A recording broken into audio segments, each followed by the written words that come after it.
Well, I had a productive day today. Given that I didn't have work and I had free time on my hands and a broken toilet that I thought I fixed the other day, but apparently I did not, I watched some videos and I learned how to repair my 2-button toilet. So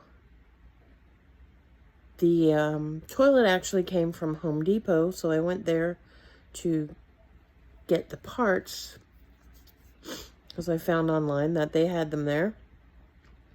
And so when I got there, there was a section out front cordoned off to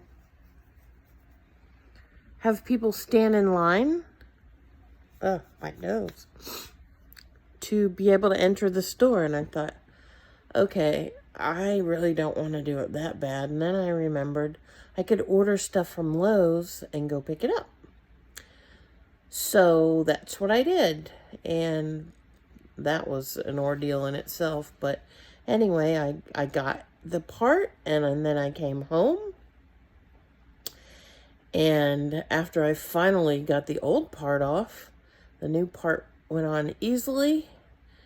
I did have to have Curtis help me because the thing inside just kept spinning around and round. And anyway, but whatever. And finally, I had peace knowing that I could flush the toilet. I didn't have to use a bucket of water to do it anymore. It's been a couple days. But all is good in my world. If you had to, could you fix your own toilet? This is Lisa, your stylist, with a piece of me moment. Have a peaceful day.